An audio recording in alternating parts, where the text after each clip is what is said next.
يا صباح الفل والهنا والسعادة على حبايب قلب أم هنا. وحشني يا غاليين، والله العظيم وحشني. ادعوا لي ان انا ارجع تاني بنشاطي وحلويتي للقناة بتاعتي، عشان انا قصرت منها خالص خالص الايام دي بصراحة. وقصرت من التصوير وقصرت من المونتاج وان انا انزل، يعني مقصرة في حاجات كتيرة. فادعولي عشان انا محتاجة اني قناتي توقف على رجلها زي الاول، وتجيني مشاهدين، وتجيني حبايبي واخواتي اللي كانوا بيتابعوني، واصحابي صحبات القنوات الصغيرة او الكبيرة او الناس اللي بتدعمني. شكرا ليكم وشكرا على سئلانتكم ليا. طبعا النهارده هتعملي ايه يا ام هنا؟ هعمل ورقه لحمه او كباب الحله، او في ناس بتسميها طاجن لحمه بالبصل. النهارده جايبه كيلو ونص من اللحمه، هنعمل اكله اصليه مصريه اصيله، فاهميني؟ وعازمه حبايبي واخواتي كده على اكله حلوه. بصراحه ناس يعني بيجوني بيطلبوها مني عشان بتفكرنا ببلدنا هي الصعيد.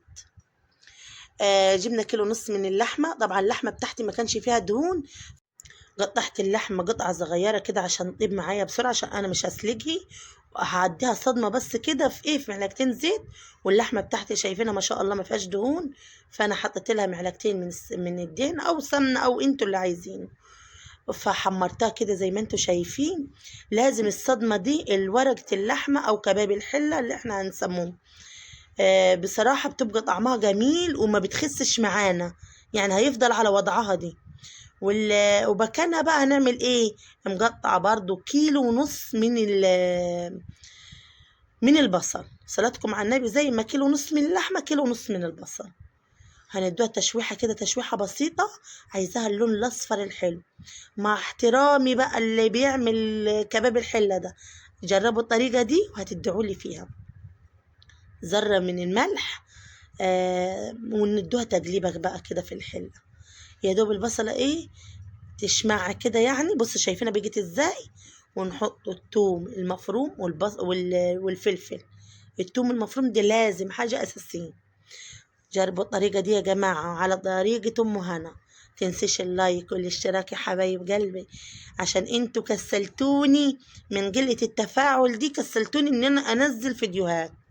عز ما انا بتعب على الفيديو بطلع لكم الحاجة حلوة، والله العظيم وربنا اللي يعلم ان انا يعني بدي المعلومة بالظبط وبكل زي ما انا بعملها ببيتي. الحاجة الحلوة بنزلها، والحاجة اللي ما بتنفعش معايا برضو بقول عليها وبقول لكم ان هي عيبي. حمرت البصلة كده وخليتها يدوب دخلت في السوى الصفراء، ومع الثوم المفروم والجرنين 3 فلفل. طبعا هنحط البهارات دلوقتي اخر حاجة. ورق لورو، حب كمون، كزبرة، فلفل اسمر، ال7 بهارات دول لازم. بابريكا، يعني نص معلقة بابريكا، عشان انا مش هحط شطة، عشان نقطع قرن فلفل من الحامي. يبقى بابريكا، كمون، فلفل اسمر، ورق لورو، ال7 بهارات بس. وهنحطوها على المية كده ونسيبوها لمدة نص ساعة، ساعة على حسب اللحمة بتاعتك. لقيتيها ما استوتش، حطي لها نص معلقة سكر بسيطة، ماشي، لحد ما تخليها كده تشرب ميتها خالص.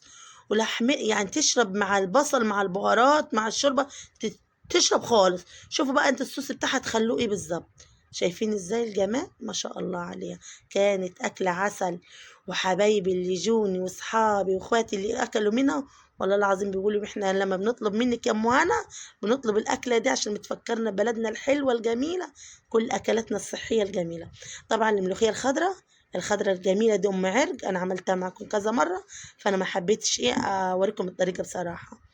وكنا أكلتنا كلها أكلنا بالعيش، يعني ما عملتش في الأكلة دي رز.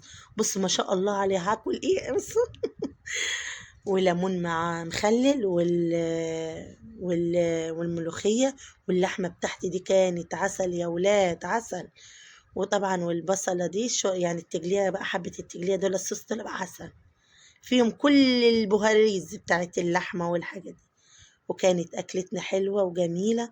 يا ريت تجربوا الطريقة دي على طريقة أم هنا، جميلة، وهتدعوا لي فيها. ربنا يا رب يحسن ما بين أيدينا ويخلينا أولادنا وفرحنا بيهم يا رب.